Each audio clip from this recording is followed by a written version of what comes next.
Hello, this is Francis Moll. This is my Forestry 51 final field project presentation.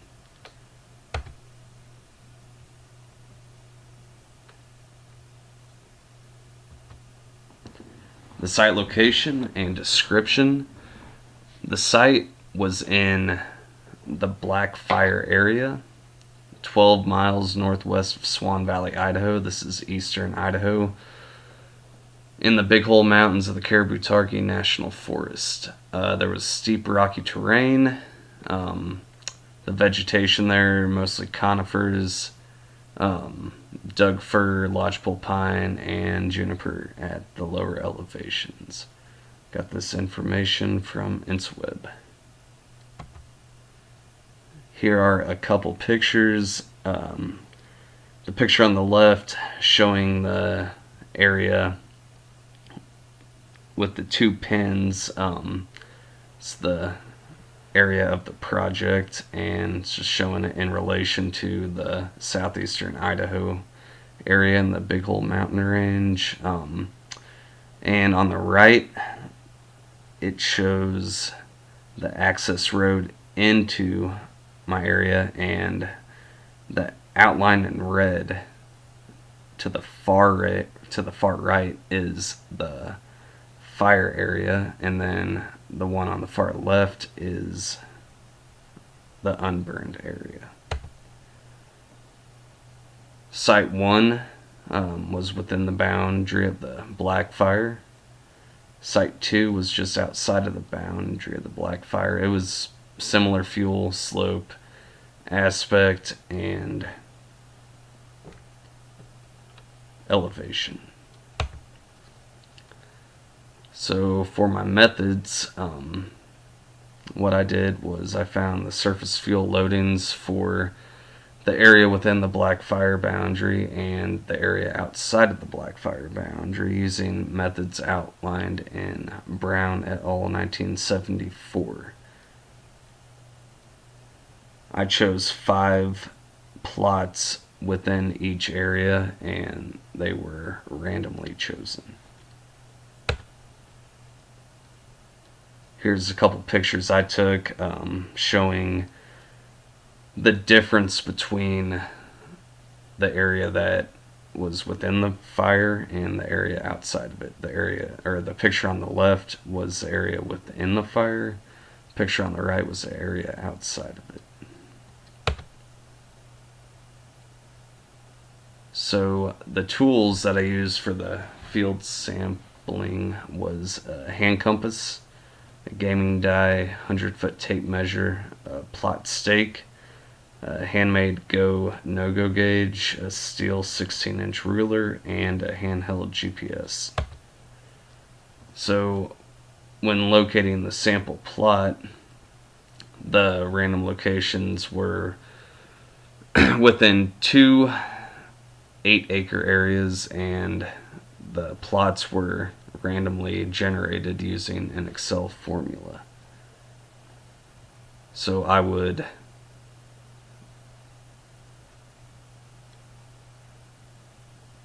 use the GPS to find the plots, go and mark the plot with a stake, string out the tape measure to 35 feet,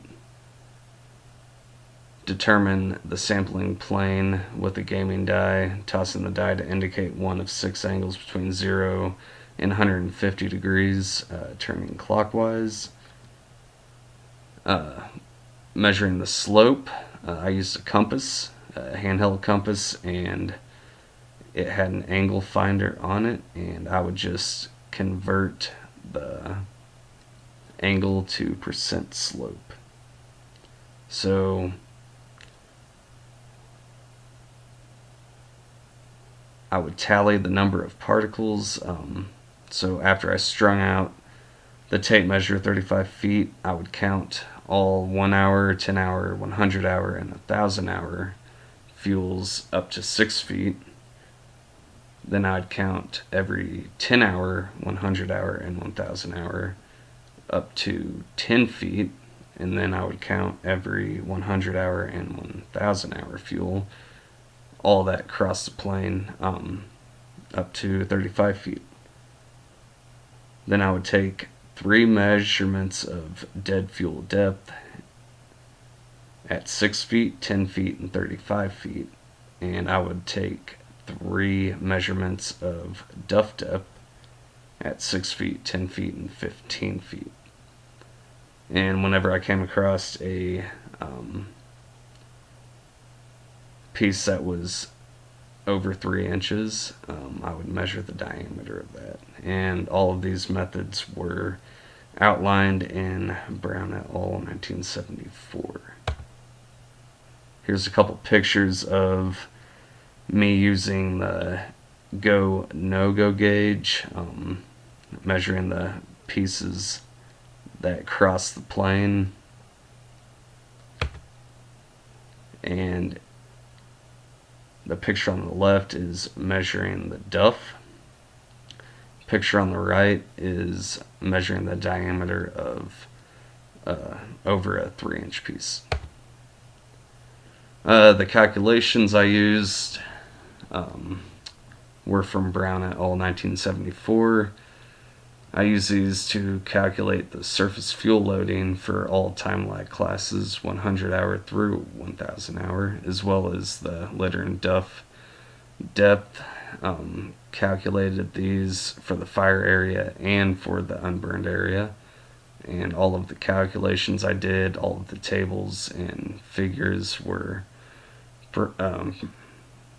performed in Microsoft Excel. The disturbance was the black fire itself. The black fire was detected on August 19th in 2016. It was a lightning-caused fire, and it was a fire use fire due to a threat to firefighter and public safety, and because it was steep and rocky terrain. It's mainly a creeping surface fire with occasional single tree torching. The fuels that were involved, mostly conifers, Doug fir, lodgepole pine, juniper at lower elevations, and the total size that the fire came out to be was 770 acres. And all this information I got from InsaWeb. So this brings me into the results. So as you can see in figure 1, the mean 1 hour surface fuel loading in tons per acre were lower in the fire area than the non-fire area. And table 1 shows the mean in tons per acre for the fire and non-fire area of the 1 hour fuel loading. Also the variance, standard deviation, and error. And then figure 2 shows the 10-hour surface fuel loading in tons per acre for the fire area and non-fire area. Table 2 shows the mean tons per acre for the 10-hour fuel loading for the fire and non-fire area, as well as the variance, standard deviation, and error. Figure 3 shows the mean 100-hour surface fuel loading in tons per acre, and you can see that it is lower in the fire area as it was in the 1 hour and the 10-hour surface fuel loading. And table 3 also shows that same information, as well as variance, standard deviation, and error. And figure 4 shows the mean 1,000-hour surface fuel loading in tons per acre for the fire area and non-fire area. Still, it's lower in the fire area than the non-fire area. Table 4 shows that as well, along with the variance, standard deviation, and error. Figure 5 and table 5 show the overall mean surface fuel loading of the 1 hour to 1,000-hour fuel loading in tons per acre, and the sum of those comes out to be lower in the fire area than the non-fire area. Figure 6 and Table 6 show the main litter and duff depth in inches for the fire area and non-fire area, and it shows that it was a lot lower in the fire area than non-fire area. Table 6 shows that. So when comparing the area that was in the black fire and the area adjacent that hasn't seen fire recently, we can see that the fuel loading is different. It's much lower in the area that was within the black fire. Even though both areas had the same fuel type in it, this shows that using fire as a management tool can be helpful in decreasing surface fuel loads. In conclusion, surface fuel loading is an important factor in determining fire intensity and spread, so when managing for surface fuel loading, fire itself can be an important tool to use. Fire use can effectively lower surface fuel loading, and in the future, fire should continue to be used as an effective management tool.